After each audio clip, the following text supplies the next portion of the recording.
Ladies and gents, it's that time of day again where we have a special guest. This time around with Marco Sanchez, aka Wood Fire and Whiskey. Such a pleasure. Enjoy. Awesome.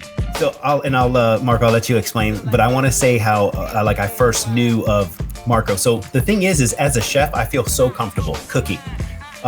Showing people what to do when it cooks. Bitch, you give me a camera, I have no fucking clue, man. Literally.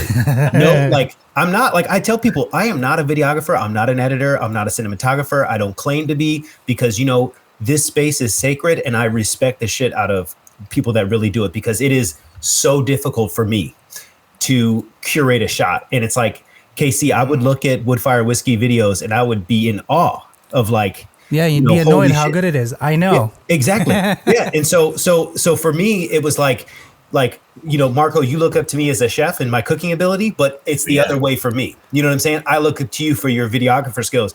So Casey, we did a collab with Albert Can Cook. And let me tell you something, man. I learned so much just from picking Marco's brain for 5 minutes. And I was hell yeah, dude. Because just the tips and the tricks that he gave me as far as, you've seen my content. It has significantly got better. You look at my video from last year, bro. Quality's incredible, dude. It's getting better. Sometimes I'm not gonna lie. For TikTok and IG, I let some stuff slide. If a scene is out of focus or if my sound is a little too high or off, I'm not tripping. But I'm aware of it and I know what I need to do next time, right?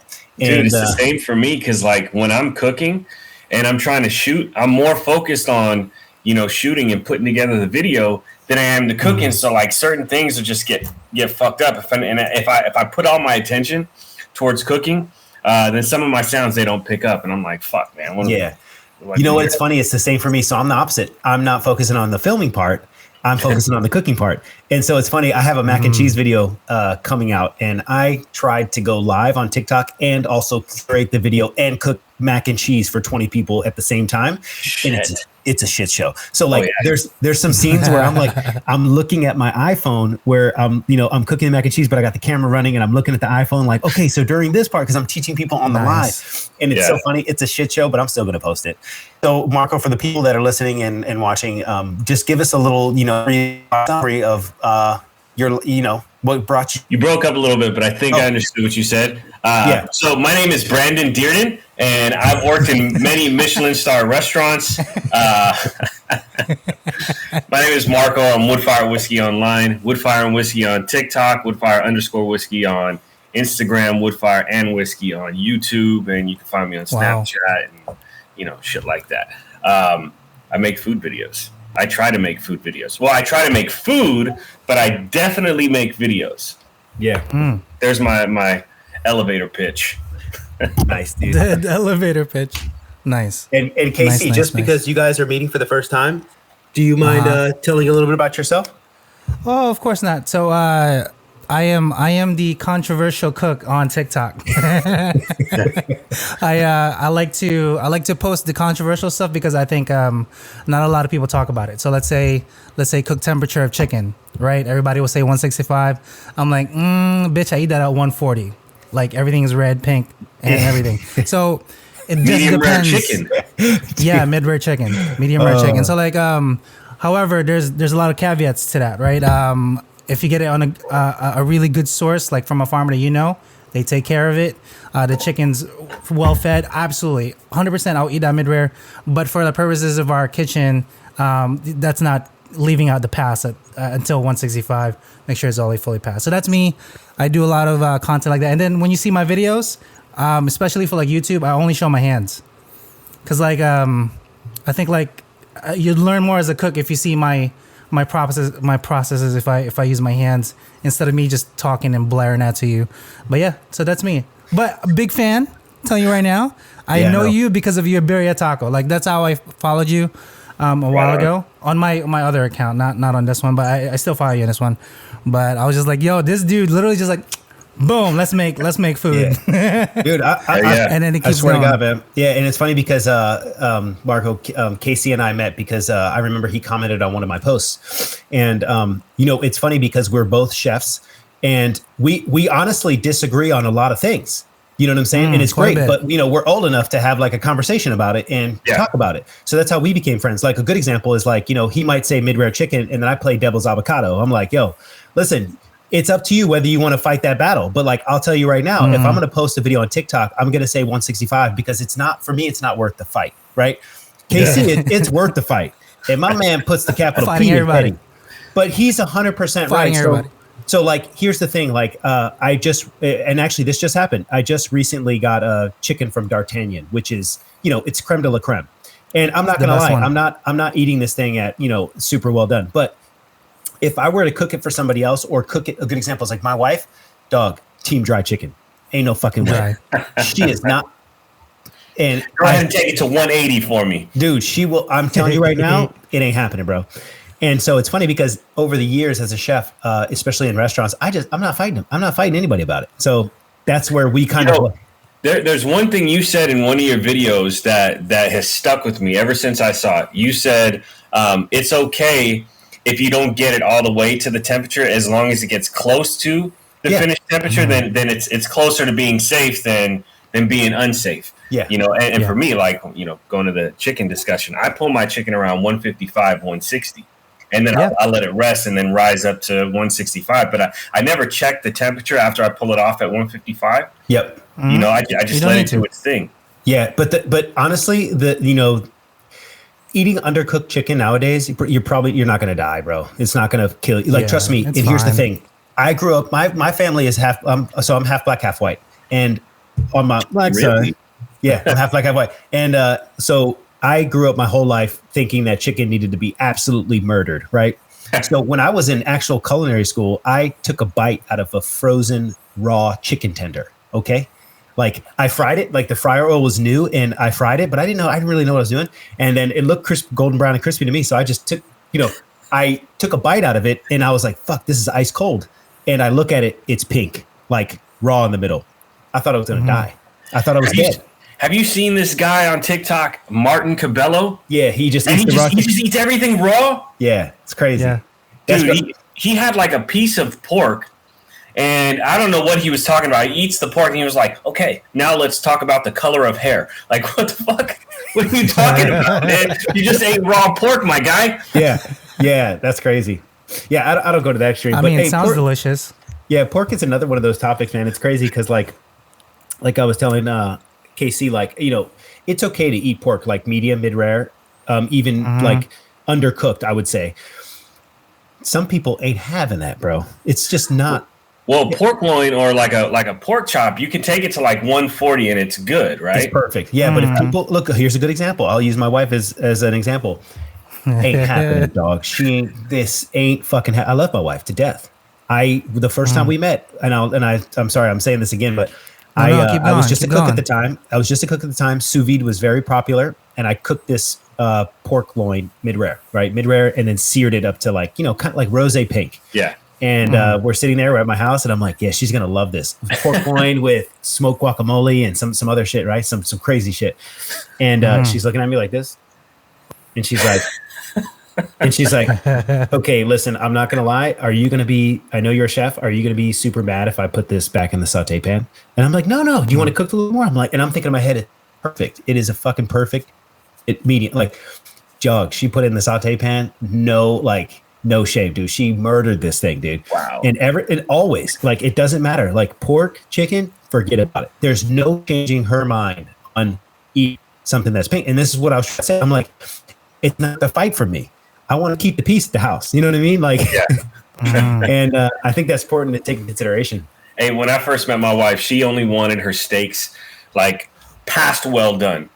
Like she wanted a ribeye to the point you take a brisket where it's just ripping apart, pulling apart, And I was like, nah, you're going to eat this raw, baby.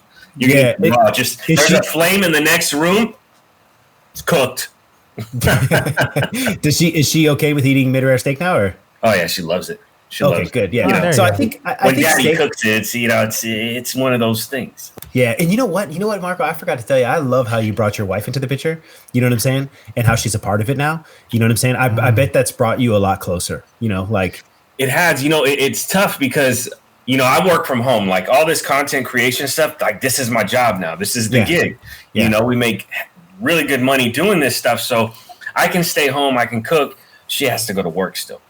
Yeah. You know, until, you know, we get to the point where it's like, okay, quit your job. Let's just do this together full time. Sure. You know, so it's been hard to bring her into the videos, you know, lately, but yeah, man, I mean, it's fun. You know, if we could just do this together, that would be like the ideal life. She's my best friend. The ideal. Yeah. Yeah, man. And so you don't have any kids yourself, but she has kids, right? Or it's both your children now? Well, she has 2 children. Mm-hmm. I have a son. He's 22 years old. Oh, okay. He lives in Concord. Oh, okay. Doing his thing, living his life, you know. Yeah. Being a little pimp. He's probably happy his pops is TikTok famous, huh? I hope so. You know, I don't think he's very active on social media, to be honest. Oh, okay. He's like that millennial that's just like not really caring about social media, just like, hey, let me find something that I could do and go hustle and sure. Doing this thing. I think that's cool. I think that's really cool, actually.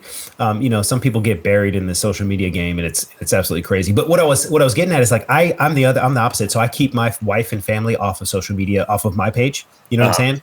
And I've tried to strictly keep it.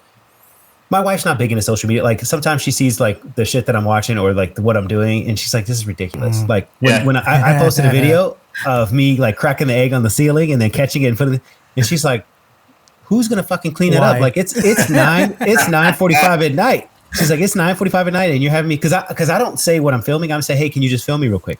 Just keep me in frame." You just throw an egg at the ceiling, dog. She's like, "Oh, okay." She's like, "What? Okay, so I have 3 kids now. Like what?" Why would you? She doesn't get like the actual like trends and shit. You know what I'm saying? The things that you know. But it's hilarious. But hopefully, I want to figure out how we can like me and her be one and build a business. Build the Chef Authorized brand together. So I think that's really cool how you bring your wife in it because honestly, and I'm sure you can agree, man. I wouldn't be anywhere without my wifey, man. Like. Dude, my wife, she's the smart one. Like, I'm not even going to lie. Look, I'm just going to give you guys, like, straight, raw honesty. I have a bunch of grills in my backyard. When the grills come in, she's reading the directions. Just tell me what to do because she's the smart one. She understands how things kind of go together. I'm like, just give me a fucking screw and let me just, do this number here, put it together. And she'll see me, like, reading the instructions, and she'll just look at me with the side eye. And she knows, like, I'm not reading anything. I'm just looking at fucking words, right? Yeah. Just looking at words. Okay, what is this big old piece? What's a hopper? Okay, the hopper goes into this thing. Boom. Got it in there. Give me a screw. That's the wrong screw, honey. So every time that we've had to build a grill, here's the instructions, babe. Just tell me what you want me to do. She's the smart one. So if I could bring her in to, like, be the brains of the operation, I think I'll 10x, 100x. Yeah, like absolutely. You know what, man? I couldn't agree more. Like I'm starting to bring my wifey in on like kind of like managing like in general like recipes and stuff like that, but like I'm trying to figure out how because it's a team effort, man. Like if I didn't have her to like take care of the kid, my 2 little kids, like dude, I'd be fucking done.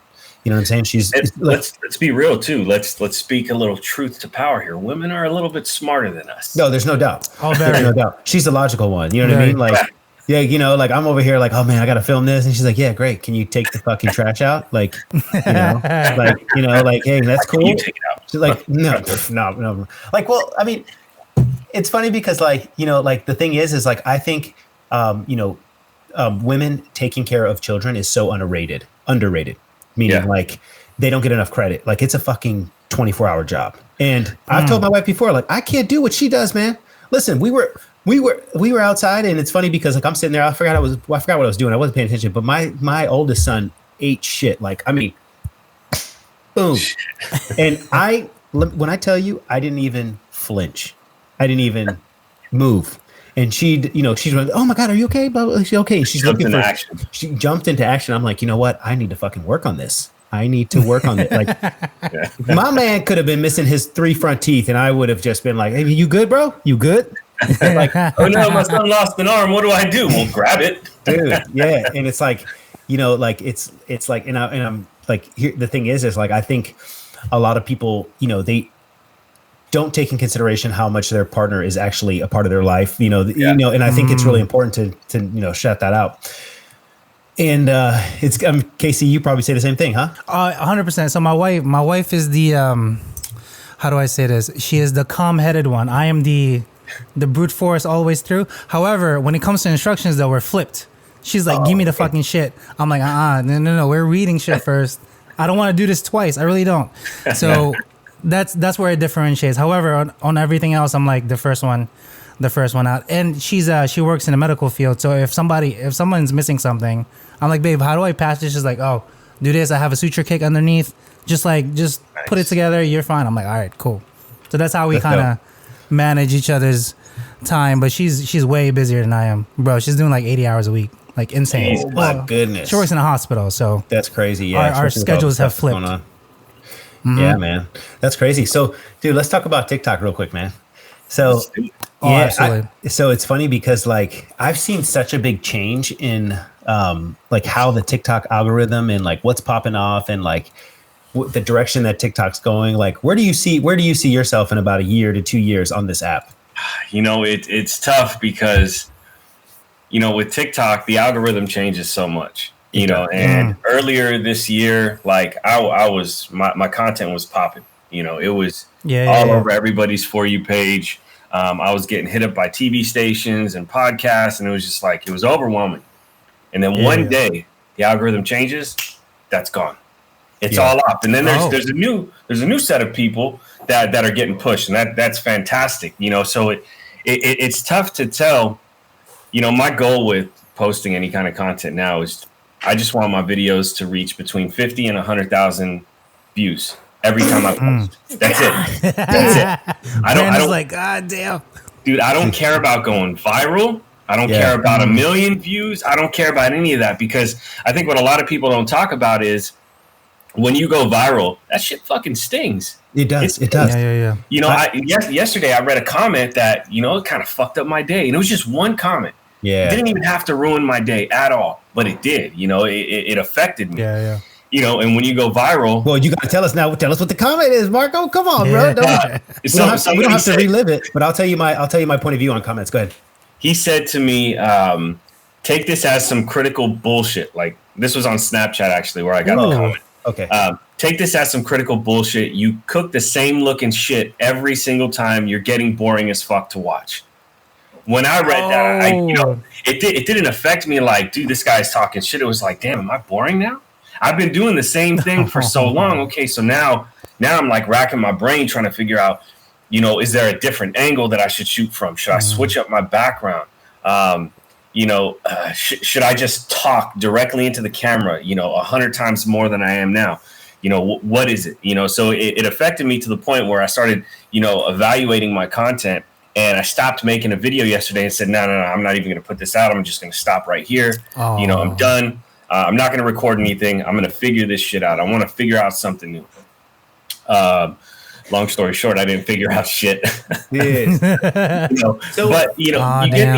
You get these comments that just kind of, I don't know, they can get to you. They don't matter because you're never going to meet some of these people. Yeah. It's just one person that says something negative, and then you got 100 people saying, wow, that's fire. I would love to try that. When's your restaurant opening up? You should open up a restaurant. Where's the cookbook? So you get all this love.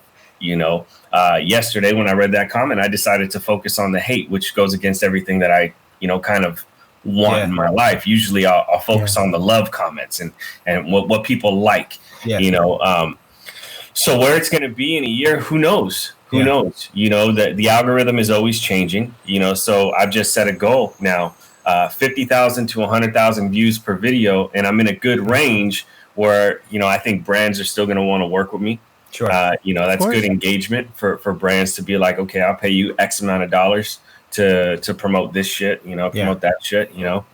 Mm-hmm.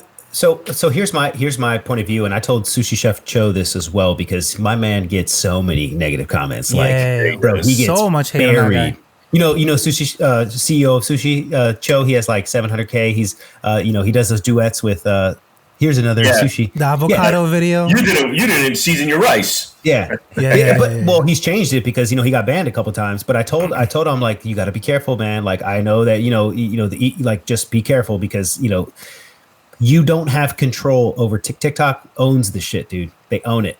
But anyway, what I was going to say, Marco, is I only take feedback constructive criticism, feedback from my mutuals. You know what I'm saying? So, I think this is really important to note. Like, you got to remember, a lot of these keyboard warriors, listen, they're behind a TV screen, man. You're never going to meet these people in real life. And I know exactly what you're saying. And I hate to say it, but like, I just don't care. But the thing is, it's different for you because this is your job. So for me, I turn off the app and I have a different life out of freaking TikTok. You know what I'm saying? But I totally get, and I totally get what you're saying, and I totally understand what you're saying about the algorithm. And I'm not gonna lie, man, I shoot for just over 1K views. Like if it gets under 1K, then I know that, okay, the video sucked, and I just either re-edit it or post it. But I find joy in creating content that I want to create. Right. You know what I'm saying? And listen, I think this is very important. And I'm also going to say, like, I am with you 100%. I don't want to post. I reposted my, video, TikTok, whatever yesterday. And I'm kind of pissed I posted it because, once again, it's starting to pop off, right? Like, I don't know if it's at 1 million yet, but I don't care. But it's like the amount of traffic that you get from these types of videos, dude, 70% negative. It's not good. Yeah. Like, you get, and like, that's why I try to tell people, man, I am actually, like I told, I had a conversation with Ryan Can't Cook, and I'm like, dude, you post a viral video. Dude, you post a viral video back to back. I'd be like, I would get so much anxiety. Think about it. Like, dealing with all the following that you get, bro, these motherfuckers, like, they're like, I don't know, man. Like, the thing is, with Ryan Can't Cook, he's a young guy. Yeah. So he's, the app is so young. The majority of people that are on the app, they're incredibly young. They're teenagers. They're children, right? Yeah. Ryan Can't Cook. He's not a child. What is he? I think he's like 18, 19 years old. So almost 20. I mean, that's his generation. He understands that kind of thing. I don't think it affects him as much. Us as adults, like I'm 39 years old. Yeah. Getting a bunch of kids just talking shit, man. I want to reach through there and just fucking choke them out. You know what I'm saying? Yeah, but you can't think it like that. Like, like I know what you're saying, but it's like, dude, it's like, that's why sometimes I don't like getting a viral video either. It's like, I'm so glad that the spinach artichoke dip that I posted. Listen, I don't want to make that, but the reason why I made it, I don't want to make that. No, I don't, because it's so generic. You know what I'm saying? It's not something. It's not chefy. But the thing is, I saw David Chang post it on his IG, and I was like, "Fuck, I want to make it." Like, it's one of my guilty pleasures. Like spinach artichoke dip. Like some of these, like these little, these dishes that are like kind of American. Like I have a biscuit and gravy video that I'm gonna post pretty soon. And I hope it performs well, but it's like, I know that's not really a chefy dish, but at the same time, I wanted to make it. Yeah. And I made some dope biscuits. If you want to make it, cool. Yeah. And I think that's what I've been trying to hold on to, is like creating content that I want to create, right? Instead of trying to like just always create a freaking viral video or something that's going to get a ton of engagement, because it's like, dude, then you're on this like content treadmill. You know what I'm saying? And if you constantly chase a viral video, and I did this early on in the year. I did it as a tactic to grow. What was working? Okay, I cut open a jalapeno, put cream cheese in it, and stuff some Takis in it. I don't even like Takis, but I kept doing it and making different things from it because it was getting the attention and it grew my account. But at some point you get bored, man. Yeah, it's not fun anymore. Now I cook the food that I want to eat. Yeah, and especially because you shoot in multicam too, so it's like. Yeah, bro. If you knew how many hard drives I have sitting in front of me right now, it's dude. My TikTok videos can go anywhere from 100 gigabytes to 400 gigabytes. Oh my god! And when I shoot a YouTube video, we're looking at damn near a whole terabyte. Yeah. So do you have a NAS drive on you to keep track of everything? No, because I'm already at 3, 4, 5, 6, 7, 8, 9, 10, 8 terabyte hard drives. I have 80 terabytes sitting in front of me. Bro, that's crazy. That's ridiculous. And those are just the ones that are on my desk. Yeah. You know what? Actually, a shout out to you, Marco, because you gave me a good flow of how to organize my content or how to organize everything. And I'm so happy. So I don't know if you guys know, but I outsource my editing now. And, yeah, I mean, listen, it's smart, it's expensive, but like at the same time, it's like, it's not as good as if I were to do it. But guess what? It takes me so long. So I took a snapshot of my whole content creator hustle. And you know what takes me the longest and is the biggest like thorn in my side is the editing part. Yeah. It's like, listen, I was so jealous Casey, we shot this video, okay, on a Sunday, okay, and Marco made 3 video. He's like, hey, I'm gonna go ahead and edit this right now. I'm like, okay, great, we'll probably tomorrow. Yeah. Bitch, send it back in 40 fucking minutes, bro. Each video for us, color graded and everything, man. And I was like, oh my god, I suck. Like, okay, here's a good example. You tell me to create a recipe, 15 minutes, no problem. Yeah, a whole week for me. Yeah. Whole week. That's what I'm saying. Like, you know, and it's funny because I think as a creator, you have to figure out, okay, what do you like doing? What don't you like doing? And if you're able to outsource it, then do it. And so I've been working with Video Husky I'm not sponsored by them at all. And I'm not going to lie. They're located in the Philippines.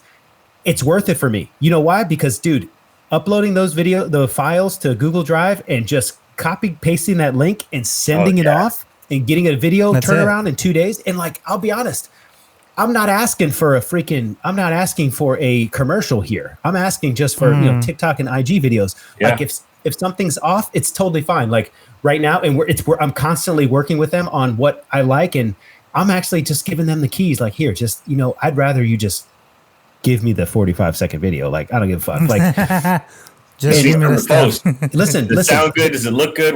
Does the point get across? That's it. Yep. That's all you need. Yeah, and it's worth it for me because I did an audit, and basically I was able to get, in 1 month, I was able to get 33 videos out of them. 33 TikTok videos. 33 in 1 month. Yes. So basically, yeah. And I pay $600 a month. And so it's not bad. And so here's the thing. What I realized is, and now I'm starting to play with, YouTube. And basically the thing is you can send them 40 raw gigs of footage each time, and 5 exports is what you have. But the turnaround time is 2 days. You know what I'm saying? Incredible. Bro, and plus they have all the assets. Now here's the thing. My thing is they're not really good on the English side, so the captions and stuff. But like, I can work with that. Like, I'm not even tripping. Yeah. And but here's the thing: I love shooting the video. I love the content creation. I love teaching. But for me, what I wanted to get at was my next year in TikTok is kind of just going to be like, okay, how can I create a small business out of this, right? Like, what is the goal here? And I'm going to be honest, man, sometimes TikTok is just BS, but I'm sure you can agree with me.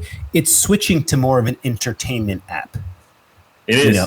It's taken over the viewership of YouTube, right? Or it's surpassed it, I believe. Listen. I'm getting it now, yeah. People want to click, watch a 15 to 20 second video and laugh. Yeah, it's kind of like that's what I'm seeing. So for me, I've geared towards I'm not like some videos. I don't even post a recipe unless it gets enough requests or views, and I hate it. I hate to do that, but it's like I'm not going to waste my time. Like I'm just going to post a freaking 20-second video and call it a day, or the minute video and call it a day. Save it for an ebook. Like write a couple ebooks. Dude, you know what? That's a good point. I want to talk to you about that because, dude, I really want to do an ebook. And I know you have one. And how was the success of that? Is it good? Is it worth it? It was good. It was really good. But what I'm actually getting ready to do is I'm going to have the guy that designed my website build in a subscription function. Yeah. So if you subscribe for like, let's say $3 a month, $5 a month, whatever I post, you just go to my website and you have access to the recipe. Oh, that's a good idea. That's a good idea. I'm going to try it. I got the idea from someone, and I mean, it sounds like a no-brainer. Yeah. The thing is, full recipe. Go to my website, click subscribe. You get full access from Thinking like $2-3 a month. Like I don't need to be greedy with it. I'll do 99 cents a month. Make it easy for people. Yeah. Because you're not going to want, like, if I post 30 recipes in a month, you don't want 30 of them. You might only want 1 or 2. Yeah. So it's funny because I'm actually working with a startup called Sunday. Okay, and here's the thing is I love it because for me, I like to have control with TikTok, IG, and you post on there. You don't have, you know what I'm saying? And this is my biggest issue. Like, I don't know about you, but I've had a couple videos get taken down on TikTok, and I'm not the one to like go on and complain. But like, dude, that shit is frustrating sometimes, dude. Oh, man. It's so annoying, man. It's like, come on. And like, see, people don't realize, a lot of people complain like, oh, my it's not on the algorithm. It's not getting pushed to the For You page. And it's like, yeah, listen, don't complain about it. It's not your app. It's not your app. And you have to be okay with this. And I see a lot. And listen, to all my creators out there that like, I see a lot of people getting upset with other people having more followers and all that. I'm like, dude, none of that shit matters. That. Dude, that's what I'm saying. About that. Listen. Let's use Albert for an example. when I first was in contact with Sonny, Albert Can Cook had 150,000 followers. Yeah, now he's what, 2.5? Exactly. I had 215. Sonny had 4 million. And like I didn't look at Sonny like by how many followers he had, and Sonny didn't look at me like about how many followers I had. We just became friends, and he came to the Bay Area. And it's so funny because like somebody commented on my comment on Albert's post, and Albert and I are friends. And they're like, oh God, I can't believe, he has more followers than you, blah, blah, blah. And he's like, he said something about him not speaking. And I'm just like, dude, who cares? Like, I am so happy for Albert. Like, it is unbelievable the amount of progress that he has made. And dude, he is crushing it. Dog, my man went from like 1 mil to like 2.5 in less than a couple months. He's an entertainer, right? When you watch his videos are entertaining. And I think a lot of us creators, we just have a different goal. My goal is to make money working with brands that I personally believe in, and I think I'm better suited to sell for brands versus someone who's just pure entertainment. Like you look at some of these guys that are going hyper viral, I don't want to put any names out because this is going to sound really negative, but you look at what they're doing and you just kind of already know, okay, this person ain't selling shit to anybody. Go through their comments and you see a ton of kids. Right. And while that's fun and it feels great, you got 20 million views, you got 40 million views. Fuck, bro, you're the fucking man to the kids. Yeah. To the kids. Now, when it's time for the brands to work with you and you need to reach adults, that guy's not reaching adults because the brands are going to read through that person's comment section and say, that's a lot of 15-year-old boys in there that love the way you made sauce or the way you just slap your sandwiches together. There's a lot of 15-year-old kids that can't buy a fucking thing. Then you go to like, I'll use me for example. And I'm not trying to sound like I'm full of myself, but you go to my comment section and I got nothing but adults in there. My content is strictly for adults. I'm trying to engage the adults. And that's where the goals of a creator come into play. Some people want to be the popular face, and that is fucking great. I love watching these videos. I love watching the guy that's just slapping all his food together. I like seeing Albert, make his sauces and he's crying. He's, screaming and shit. It's entertaining. I'm sitting on the toilet taking a shit, trying to be entertained. And there you go. You just entertained me. Congratulations. You didn't sell me. Yeah, and it's funny because that brings up a good point. Salt Tank, I remember he was so frustrated. He was like at 40K, and we were in a chat with me, him, and Violet Can Cook, Violet Cooks, and he was so frustrated because he had posted so many videos. I'm like, dude, don't worry about it. Just keep it moving. You'll be fine. And then boom, takes off. And it's amazing because and I'm happy for him too. And like the thing is with Albert, he doesn't like to talk because he said he doesn't feel confident talking English. He speaks Russian. Yeah. And I'm like, man, you got to get over that, man. You talk perfectly fine, bro. You talk perfectly fine. Yeah. But you're 100% right. And I want to use, and because he just followed me the other day, Hood Meals, for an example. Hood Meals. Oh, Hood Meals. Listen, bro, I love his videos, but they are repulsive.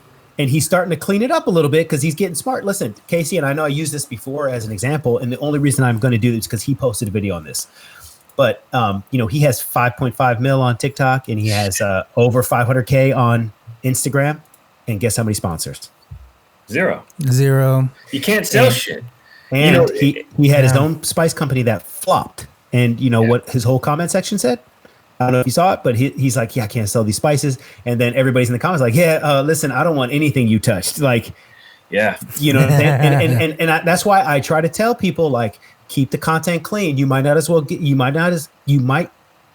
not get that many views, but it's important for your future. And I tell the younger generation, like, just be careful with what you post because here's the thing: once it's on the internet, that's it, dude. It's forever. It's on the internet, yeah, man. It's forever going back. And like for me, I'm the opposite of you, Marco. I actually hate doing sponsored. I don't like. I have so many people reach out to me for sponsored posts like this on Amazon, especially cooking tools and spices and stuff like that. And for me, it's kind of not like I don't want to waste any time doing it, but I totally get it, and I leave money on the table for that. I leave money on the table for saying no to these. Just a recent one I did was for Granda. I don't know if you guys saw it, but I posted it. I didn't even no money involved in that. It's not a sponsored post. I actually use the app. I'm a yearly subscriber, and one of the creators reached out to me via Instagram. And it's funny because as soon as we started going back and forth about like a sponsored post or being a pro creator on the app, I like you're shut like, it nah. down. I like shut it down. I'm like, hey, listen, how about this? Why don't I create you a video? Because this is where I don't know how much you charge for a post, Marco, but I'll just be, I like to be transparent. My fee is $2,000 for a 60-second video. And I'll be honest.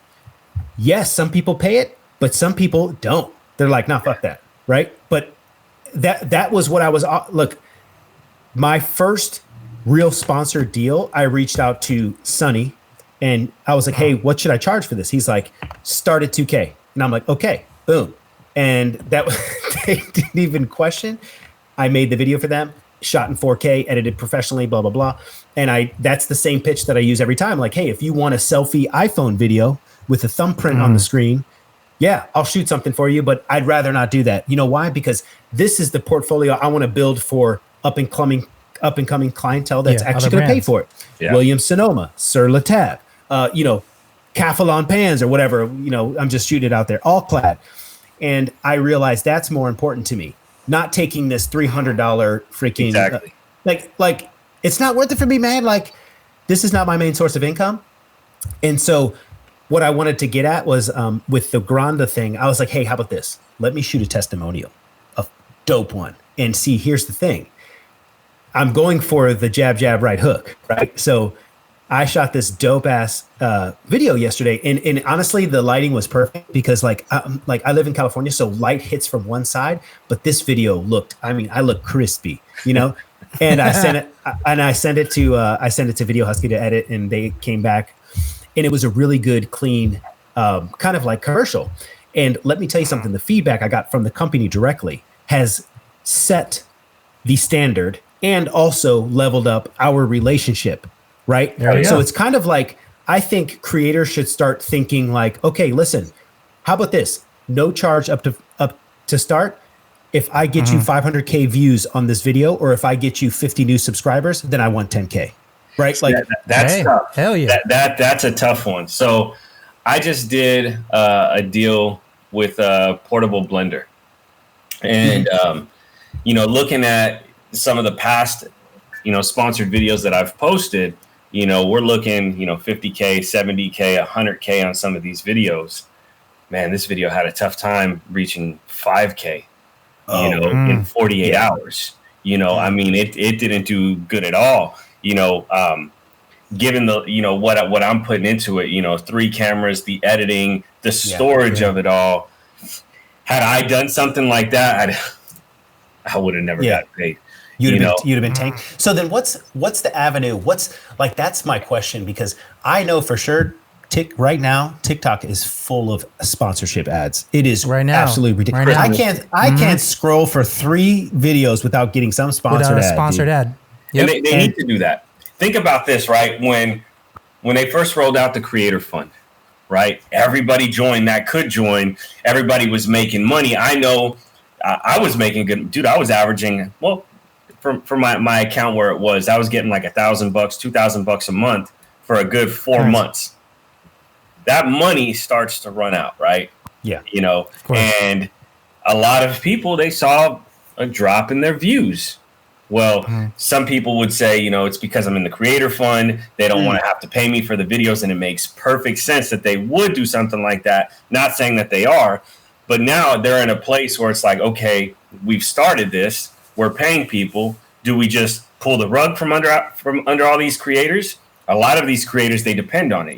There's creators that are getting, $1 million plus every time they post. And now it becomes their main source of income without sponsorships. And then all of a sudden they get banned. Yeah, bro. And I'm going to get to that in a second. But, TikTok, eventually they have to figure out a new way to monetize their platform. And that's where all these ads come into play. They want to compete with Instagram and YouTube. Yeah. But they still want to pay people because they promised them that. If they do a rug pull, people are going to be pissed. Yeah. If they find a new way to pay people, people are going to be pissed because you're going to be scrolling, you're going to see more ads. Now, I think what's coming to the platform, and there's a reckoning for every single one of these apps. They did it on YouTube. They did it on Instagram, where one day they just cleaned up all the followers, right? And some people lost hundreds of thousands of followers because they got rid of the bots, That's one reckoning that I think it's ongoing, but I think it's going to come in a bigger way soon. But I think a lot of these guys that aren't disclosing their ads, they're going to get hit, and all these millions of views that they're getting in this platform that they built up, they may not be able to build it back up. They're not disclosing, and I think TikTok is going to come in and baby spank the shit out of these guys and tell them you didn't disclose. Now you can either get fined by the FTC or we could take away your account.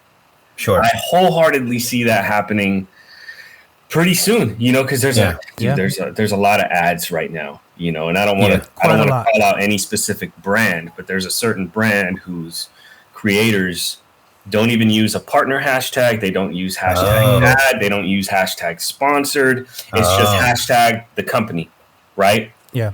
And those are clearly fucking ads. Yeah. At some point, the app is going to crack down on these people. Yeah, it's so funny because somebody said that in my video yesterday. But the Granda video that I posted is not an ad. It's not. I swear to God, I didn't receive 1 penny for it. If it's not an ad, then you have nothing to worry about. You don't have to use it. But if you accept something in exchange for content, like if they would have sent you 100%. A subscription for a year, as a gift, that's a gray area. But if they sent you a gift with the expectation that you gift back, then you got to use that. You got to disclose that it's an app. I got something better in return. I got a deal that's on the table for continued success. You know what I'm saying? And I think that's what's important. But that would obviously be you have to put ad. Yeah, you have to put ad in there, man. You have to tell, because I think you're doing your community a disjustice. You know what I'm saying, by not disclosing that. Yeah, you are. I had this conversation. I have an agent that helps me secure the brand deals and everything. Yeah. And nice. I talked to her about this. I asked her, hey, what's the deal with people not disclosing? What does it all mean? And she gave me a company to look up, Palm Wonderful. She said, look up Palm Wonderful in the FTC. They're not allowed to use influencers for like 15 years, 7 to 15 years, something like that. Oh, shit. Because the people that they were hiring weren't disclosing that it was an ad or something like that. I may have this all twisted up, but they weren't disclosing that it was an ad, and that's just bad business, right? Let's say you sprinkle a ton of seasoning over your food, and you're like, this is good, and it's supposed to be an ad, and people just take your advice and they go buy it, and they're like, man, this tastes like fucking shit. Yeah.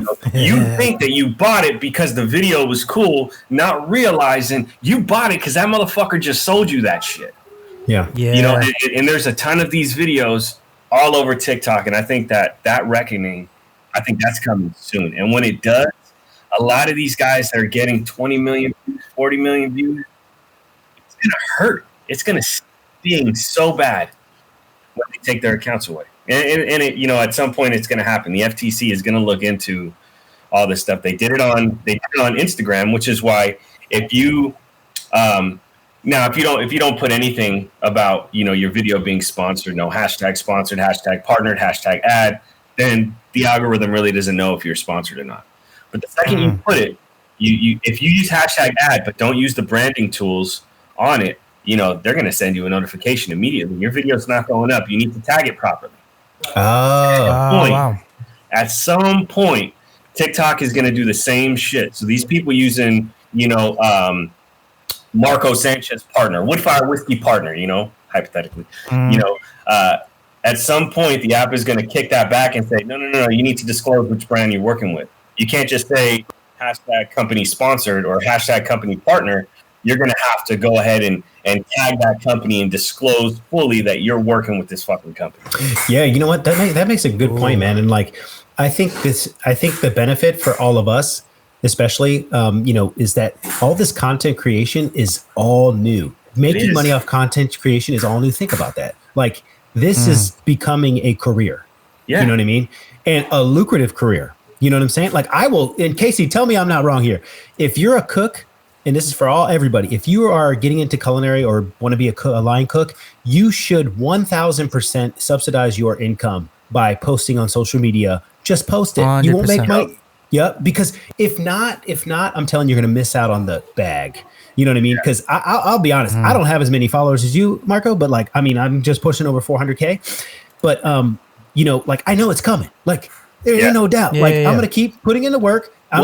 Dude, I know people at 200K that are making twice as much as I am. And I've tripled my income from last year, this year, which is crazy in itself. But I know people that are at like 200K that are going to make, 300,000 this year from shit that they're selling, multiple brand deals, views, Yeah. Yeah. And here's the thing. And tell me, and I want to see where you're at with this, because sometimes your videos are a little risque with your wife, but what I'm saying is like what I realize in the trend is the family friendly content. I've had to tone it down. Yeah. No. Listen. Hey, it down. No, listen. I'm not gonna lie, man. That like I'm gonna be honest. And the person that I use is a Cooking Bomb, Vivian. You know what I'm saying? I love her content, but it's very family friendly. But let me tell you something. I don't know about you, but I know she's securing a bag for sure. We had the same agent up until about 6 months ago, I think. Oh, did she change? Did she change her? Yeah. Yeah, because like I don't know she's never told me. We never had that conversation. We never but I can tell you one thing. I know with the amount of commercials or how many sponsored ads she's posting, I know she's securing a bag. Oh yeah. Oh yeah. Right. The bag's gonna be really nice. And yes, and I know I know Sunny is securing a bag too over on YouTube. You know what I mean? Like for sure, there's no doubt. And because but like here's the thing. I think what's really important is know what your goals are and stick to it, right? Like I'm gonna reach out to Hood Meals because he just followed me, and I'm gonna tell him like you should definitely transition into comedy, like you know what I'm saying, satire comedy for your videos, because right now I can tell, like, I mean, I don't know, he's changing his style. I don't know if you saw his previous video where he posted, he's like in an actual house and he's making clean content. He has an apron on. I think, and this is just my opinion. I don't know if I'm right. I'm probably not right, but with the seasoning, I think he just tried to sell the wrong thing. Yeah. Maybe. People like watching him. He's entertaining. He's a fun guy to watch. I love coming across his videos. I'm like, man, this fucking guy. What am I going to buy? A food product that he promotes? Nah. Maybe in support, but maybe not. Now, T-shirt. Yeah. Maybe a utensil. T-shirt. Maybe if he had his own air fryers. Yeah, I'd buy one of the air fryers because I know it's not all used like his. That's what I would. You know what? And I told Daryl the same thing with the Blackstone. I'm like, bro, if Blackstone is not sponsoring you, you need to stop using that piece of equipment. Like for real. Blackstone should be freaking rolling him out a red carpet for Christmas, bro, because they're for sure. Like, and Marco, I'm sure you can say like, there's any equipment that you use in the video, this needs to be talked about with the company because bro, Dow Strong. Like we've been trying to work out a deal with Dow Strong for the longest time. Yeah. Just send me your fucking knives. Just send them. Like for real. So what happened? What you already use them so much. It's still working on it. When we first started talking with Dow Strong, it took them a few months to get back to me. Got it. So my agent's handling it now. Not really sure where it's at, but I will tell you this: my favorite sponsorship right now is the beef tallow, South Chicago Packing. I use the product. I've kind of always used their product. I would order it here and there. But I love cooking in beef tallow. I don't like canola oil, vegetable oil, peanut oil, shit like that. I like, animal fats. Yeah. That's my favorite sponsorship right now. Yeah. Just being able to work with them. Fantastic. That's pretty dope. That's pretty dope, actually, because like I want that same feeling. And that's how I feel about the Granda app, because, I actually use the product. I like it and I stand behind it. Somebody sent me, see, this is the thing. All my creators out there, stop doing videos for free product. Stop it. Yeah. Stop. Cut it out. Cut that shit out, man. It's so stupid. They're like, Chef Authorize, we would love for you to use our blah, blah, blah, blah, blah on. And I'm just like, it was like a, God damn it. I don't even remember what it was. It was so stupid. And it was funny because I'm like, no, I'm good. Thanks. Like, thank you for reaching out. Thank you for considering me. I'm good. Like, it was like a $50 piece of equipment for sous vide something. I forgot what it was. God, I don't mind taking seasonings for free.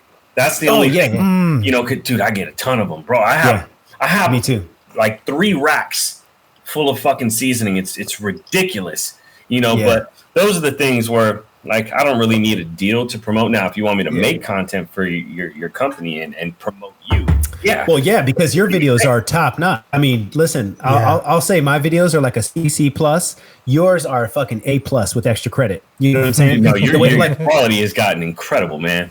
It's don't talk lowly of you, bro. You've gotten there. Listen, your content's pretty up there, Brandon. Listen, it's gotten a lot better. I will not have, I looked at my video. So I've been posting on for like about a year. I looked at my video shot with the iPhone. Like the thing is I wasn't thinking about the shot. I'm like prepping as I'm just recording. You know what I'm saying? And I'm not thinking about, okay. And you'll see it in like my biggest down point is looking at my screen when I'm filming, right? You'll see, like you can see it in most of my videos. You see me looking at my screen because like I have so much anxiety of making sure I'm in focus. You know what I'm saying? Like the ISO is on, my zebras aren't fucking, you know, it's not, the whole screen's not black and white. And the thing is I'm working, I don't know if you see this back here, but I'm working on a studio where I can set it and forget it. And that's my biggest downfall. But, you know, again, like I said, for like YouTube, Instagram, like I'm not going to beat myself up on the video editing aspect, or I'm sorry, the shooting aspect, because I know it's very subjective. But every single person that asks me for like what type of camera I use, how do I shoot, what lights do I recommend, blah, I'm like, wood, fire, whiskey. Like that's why I get hit up a lot. No, I'm kidding. I'm like, there's 3 people that I look up to a lot, and I feel bad for food theater. For food theater, they should have so much more followers. Dude, they should be at like 10, 20 million. But and you know what? I was about to say this. How much does the quality really matter? Now, I'm gonna pick on 2 creators, and if you guys watch this, I'm not talking shit. Just take it, okay? Yeah, please. Don't Hank and Albert. They don't use any fancy equipment at all. Albert doesn't use a fucking camera. He uses a fucking phone. iPhone. Probably, yeah, right? He uses an iPhone. And Salt Hank, like, dude, as a cinematographer, when I look at his videos, I'm like, Jesus Christ, it's overexposed, or it's so yellow. But yeah, he's killing it, and his views are doing 100 times what mine are doing. Yeah. And it tells me something. The quality doesn't matter. It's you. You're the one that matters. We watch Salt Hank because we want to see the fucking weird mustache and just slapping shit together, right? Yeah. You know, the quality doesn't make that much of a difference. Now, if you go to YouTube, the quality is definitely going to make a huge difference. Yes. YouTube is like it matters. TikTok, Instagram, quality really doesn't matter as long as things are bright enough to see the food and it's not overexposed, it's not underexposed. The colors are right. You know, you take a good food picture, you're gold. But on TikTok, that shit don't matter. You know, there's so many of these guys, you know, just shooting on their phone. They're doing way better than I am in terms of views and following and shit.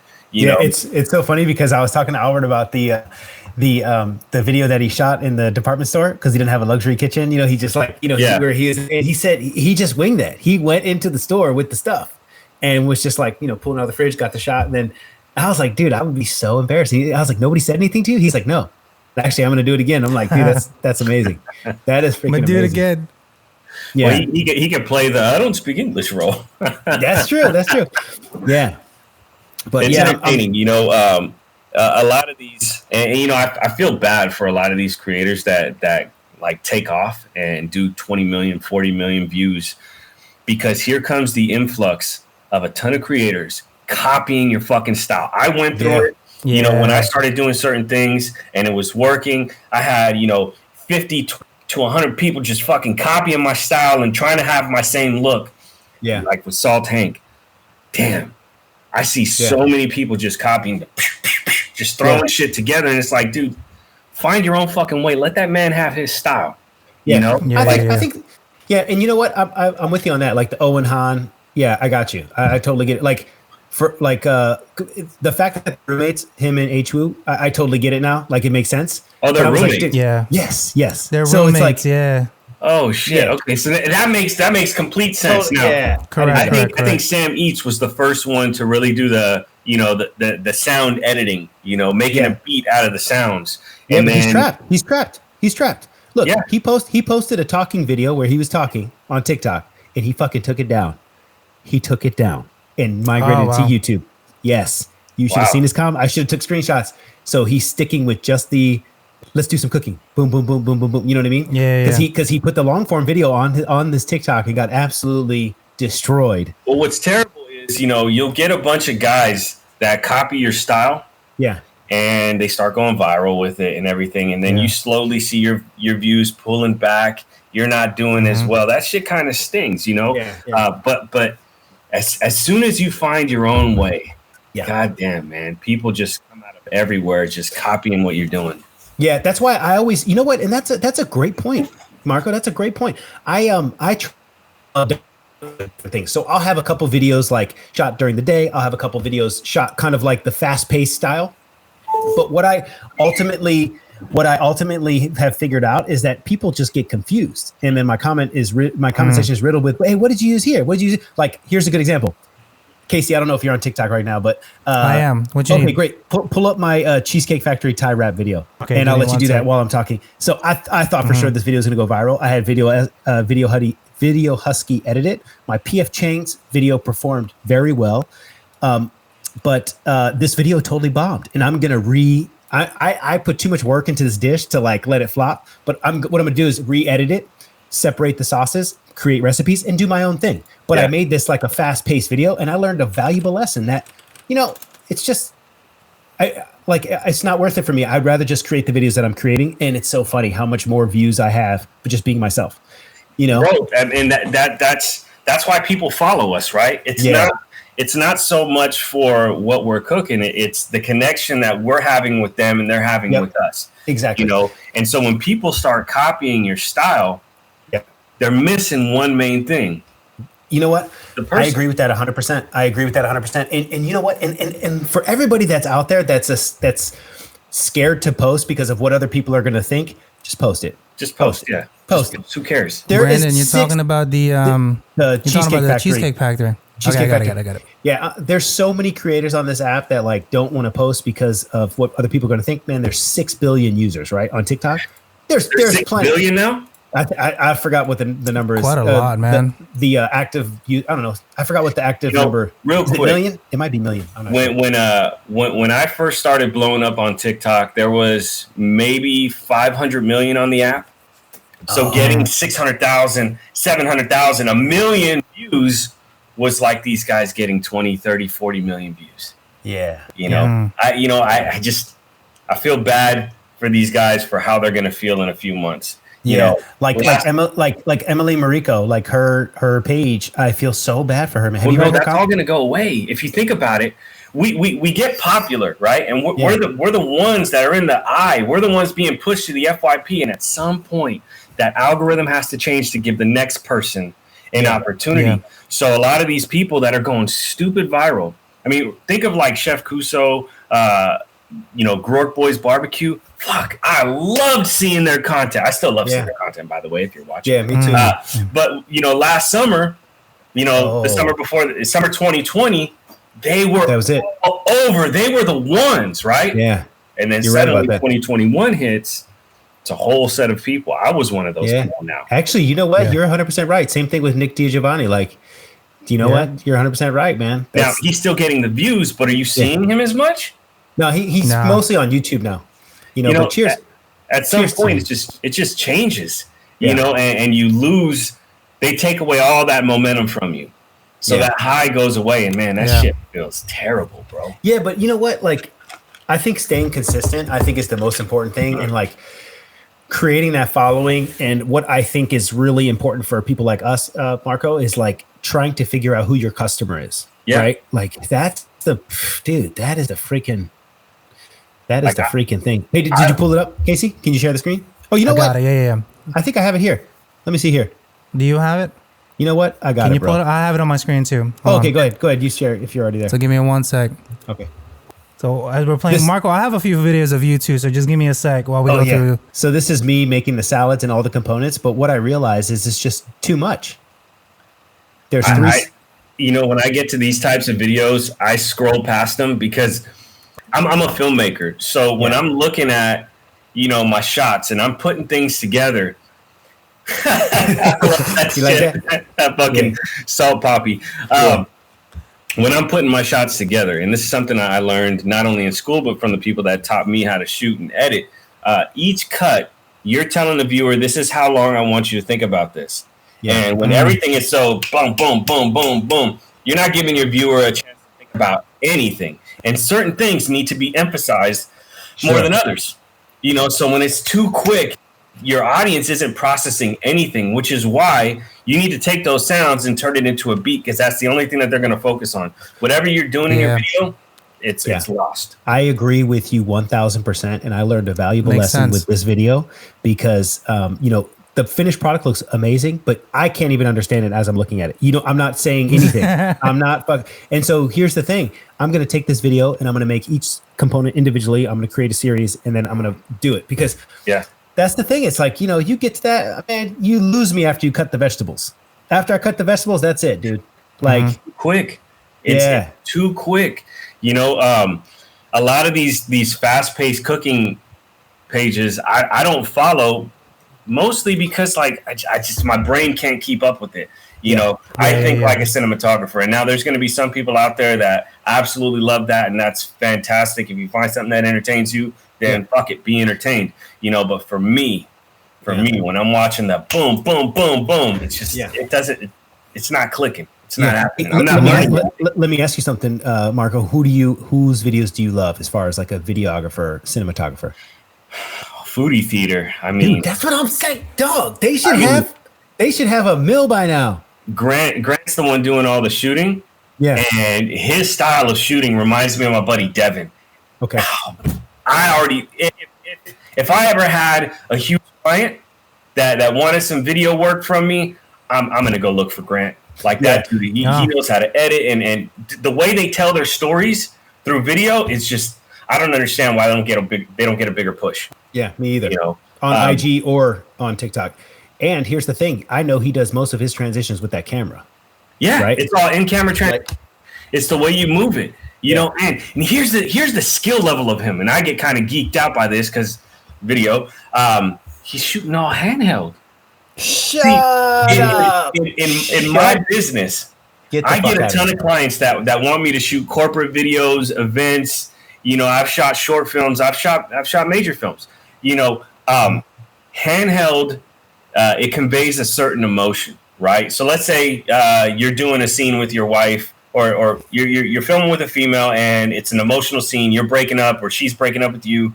I'm going to go handheld because your mind, when you're going through something stressful like that, is like, it's kind of chaotic. So when you have these micro jitters of your camera, it conveys that emotion. Got it. You know, so whenever people would come shoot for me and they started filming handheld, I'd be like, no, go get a fucking tripod, go get a gimbal, man, go get a slider. You need to stabilize that camera. I need silky smooth shots because I don't trust people's hands. It's the only guy I would allow shoot handheld. Yeah, only fucking guy. You know what? That's a good point. Okay, who's another one? Anybody else? Let's see. Damn, I'm drawing a blank right now. Philip Lemoyne, man. Philip. Oh, Lemoyne. Yeah, Phil. We can follow Philip too. He and I have a mutual friend. Dude. That I think he used to shoot for my buddy Vinny. I'm not sure. Okay. But just knowing that he knows the guy that inspired me to start shooting, period. Okay. Just like, it was an instant, like, I know I'm going to like this guy. And then you see his content, it's like, fuck. It's amazing. It's crispy. Yeah. It is crispy. It's like, I'm like, damn, I'm like, Philip, how the fuck do you, like, how? Because I'm thinking, I'm like, dude, how did, like, his lobster video he just shot, like, the way it starts, the way his voiceover is, the way his audio is crispy. Like, I mean, there's a lot of things that I look at from the outside looking in, and I ask him questions because, especially his close-ups and his slow-mo and his the way, like, when he's cooking and the specific scene of when he's, like, you know, stirring the pot and, like, how, like, it's very good. So those are my three top. So you, Food Theater, and Philip are my three inspirational people that I look up to for videography, cinematography. And it's crazy because, you know, I think it's really important for the younger content creators. Listen, people are leveling up their quality. It's the bottom line. Yeah. Like, that's what people are doing, you know, like it is what it is. And it's like, I always try to get better in the thing that I'm working on. And it's so funny to see how my progress went from 0 to, and now I feel comfortable behind a camera and shooting scenes and, like, putting it together not on the editing part. I can still edit videos, don't get me wrong, but I'm not as like, it's not something I love doing, right? Like I hate singing. I have ADHD, bro. Dude, if I sit down for more than, you know what I'm saying? I get jittery and stuff, but it's great. Okay, Casey, did you want to pop something up? Yeah, let me pull up Marco's real quick, because like I geek out on. So full disclosure, my favorite storyteller on YouTube space, right? Because I started in YouTube, is Casey Neistat. I love the raw. Oh yeah. So like if you go to my YouTube, a lot of that content is programmed almost like Casey's, because I vlogged most of the time back then, and quite a bit too still now. But anyway, Zach King's another one, but this one for me takes the cake. Now I know, Marco, you do pretty much a similar one, but the first time I saw your videos where you looped it, I was just like, God, why didn't I think of it? But this is the video that got me into you. God damn it, it's perfect, man. It's crazy. Like, even your lighting, the lighting is like ideal. It's the multicam. Yeah. Can't even see the salt coming out. Hey, but you know what, though? Look right there. But you know what? You started this song. Everybody using this song, you started it. This one, the Desperado. Yep. The Desperado. A few of the Sick Kick sounds. Oh, There's a lot of them that I've fucking pushed. I'm not gonna lie. So I love good. Sick Kick, man. I love his stuff. Yeah, it's a vibe. Yeah, but if it wasn't for you, I would have never heard of Sick Kick. And then I started following him, and then I started using his sounds. He does great, man. I really like his, and the fact that he dropped that Madonna song. Did you hear it? It's a single now. Yeah, I know he secured incredible. a bag. I know he secured a bag off of that. Oh yeah, and using other creators' sounds, it's kind of the move, because if you think about it, right? You have the library full of sounds that you can choose from, but TikTok has to pay a royalty when you use those sounds. So when you use another creator's sounds, you're not only helping a fellow creator. That's number one. Whether they need the help or they don't need the help, you're giving them a little extra push, and I think that just builds more of the community aspect of it. Yeah. Number two, TikTok doesn't have to pay for us to use that sound. Yeah. So there's like a dual benefit when you use a sound straight from someone like Sick Kick or like Morgan Wallen. He posted, his sound just to his TikTok page, and then people just save the sound. It's not in the library, it's not under any kind of publishing. Yeah. So TikTok doesn't have to pay any money for it. Yeah. So whereas they would have had to pay you for your views, if you chose a sound from their library, they also have to pay the musician. So I believe that there may be a little bit of an extra push to your content when you're using another creator's sound that TikTok doesn't have to pay for. You get royalty fees. Yeah, I'm well versed in that, because I push out quite a bit. I know you guys don't really. There's a lot that I haven't told Brandon just yet, but in my history, I do quite a bit of music too. But yeah, once you sign up on your publisher side, it takes a while to actually get onto TikTok. But if you use that specifically before you post it on TikTok, you get quite a bit of a substantial hit on that after a few months have gone by, then you kind of get back to check. But yeah, absolutely. 100%. I was a little bit of music back in the day too. I'll leave it at that. Oh yeah, there we go. I was just about to say. I was like, "Yo, Marco got bars." Okay, there we go. Actually, hey, you know what? Hey, and we'll wrap it up with this. I know we're over an hour, Casey. Mr. Pyrex, have you seen his rapping? Yes. Hey, I love. Here's the thing about Mr. Pyrex. He's fantastic. Chef John G. He's the first one I know. We had sat on the phone for like an hour one day just talking about, bro, you got to do this once a week. You got to make this a thing. Yeah. But it was so much work the way he was doing it. Yeah. Pyrex found the simple way of doing it. Yep. And I was going to say, I didn't listen. John hopped back on TikTok a couple days ago. I was going to say it via WhatsApp. We were but I was going to tell him, but I didn't want him to be fucking upset about it.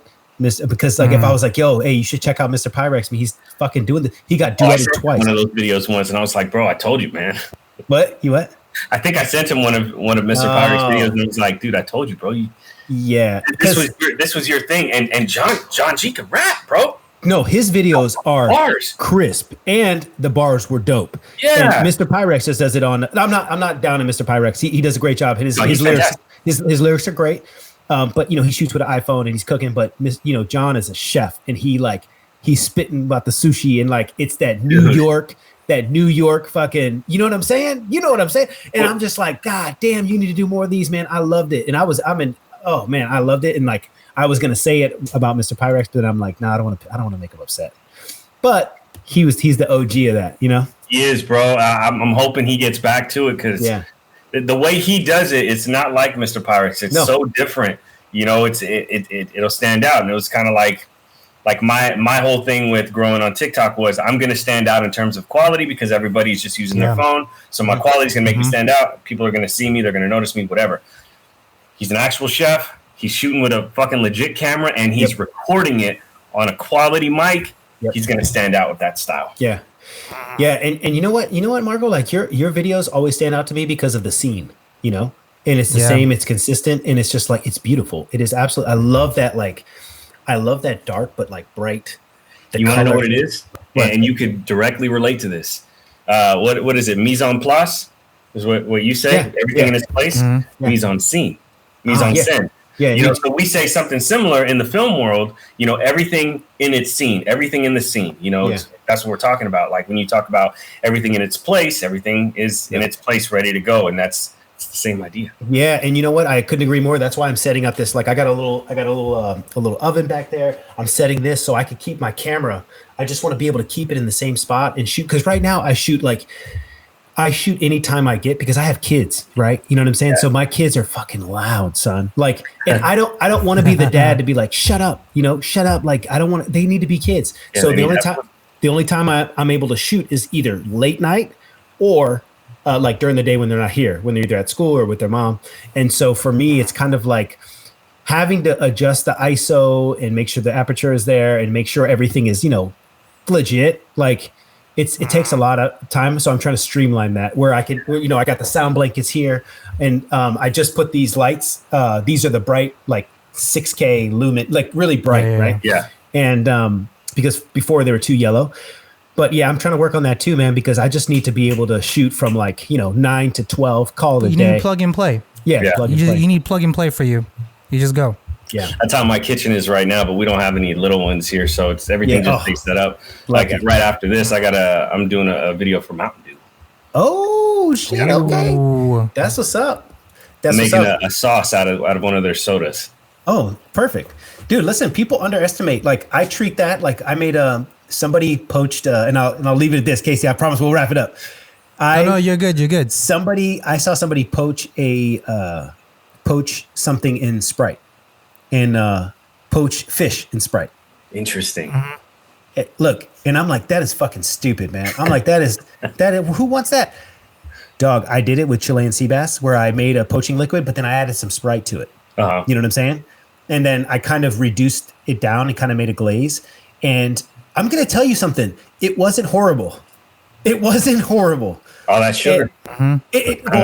It reminded me of like miso cod or miso salmon.